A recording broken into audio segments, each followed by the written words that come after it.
Bon, salut Bébert. Salut les amis, salut à toi. Qu'est-ce que vous devenez alors? Eh bien écoute, quand on dit de quelqu'un qu'est-ce qui devient, c'est qu'on a le sentiment de plus savoir où il est. Donc je te comprends, on devient toujours les mêmes forbans depuis 33 ans, les mêmes amis et avec le même public, vraisemblablement qui nous suit, et principalement sur les concerts, puisqu'on nous voit moins à la télé ou des choses comme ça. Donc on fait toujours des concerts. Et on vit de notre passion, c'est merveilleux de pouvoir vivre de sa passion.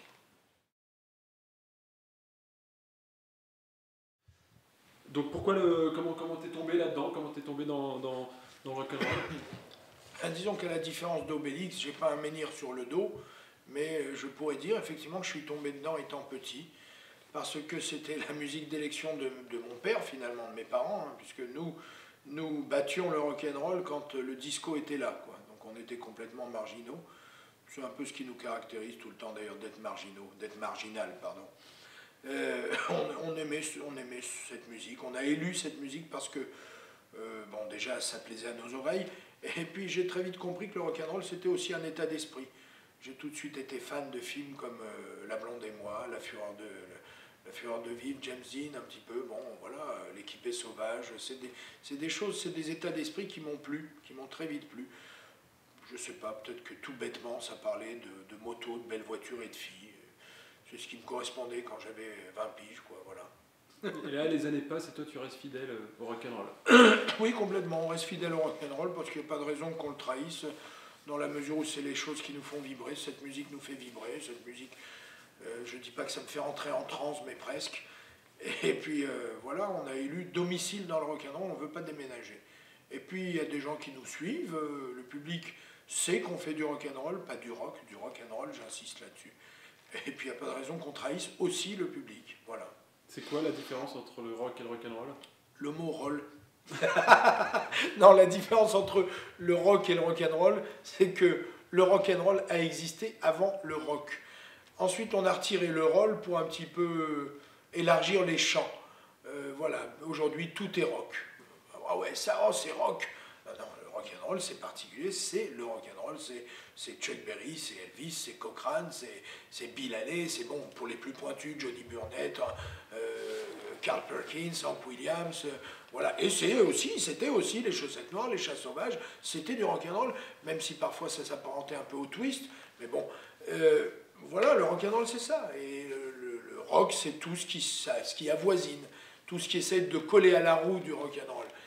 Ça ne veut pas dire que c'est mauvais, hein, mais c'est pas du rock'n'roll. On va me dire, à une époque, on disait, ouais, Bowie, c'est un rock. Non, c'est pas du rock'n'roll. Les Rolling Stones, c'est pas du rock'n'roll. Voilà, c'est comme ça. Les Beatles, c'est pas non plus du rock'n'roll. À part en 61, 62, 63. Bon, bref. Voilà, donc après, vous allez me trouver sectaire peut-être, mais que voulez-vous? On aime le rock'n'roll. Et ça ne veut pas dire pour autant qu'on est abruti quand on aime le rock'n'roll. Je défie quiconque de se mesurer avec moi au Scrabble, par exemple. Par exemple.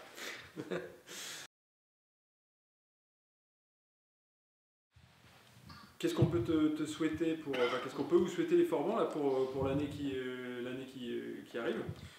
Ben, dans 2013, il y a 13. Certains diront que ça porte malheur, mais moi je suis de ceux qui disent que ça porte bonheur, et t'en es un 13. Donc, ben, comme bonheur, j'aimerais bien que le spectacle qu'on a ourdi, là, en tous les cas, sur le rock'n'roll, la vraie histoire du rock'n'roll, puisse prendre son envol, pour faire une petite rime, et que la salle soit au moins aux trois quarts pleine. D'autant plus qu'il y a une cinquantaine de représentations prévues, donc c'est quand même des choses qui ne sont pas habituelles pour nous les Forbans. Donc c'est la réussite de ce spectacle écrit par moi. Un peu stressé aujourd'hui? Ouais, quand même, parce que bon, on espère que ça va tenir la route, quoi. La teneur du spectacle, bon, on est assez content parce qu'il y a pas mal d'amis, enfin méfions-nous des amis, non pas qu'ils peuvent nous trahir, mais qui sont un petit peu trop acquis. Donc des gens l'ont vu, des gens nous ont écoutés, on dit que c'était sympa, que ça avait l'air de tenir la route, quoi, voilà, bon. Voilà, après, du trac, c'est sûr, un peu, l'appréhension.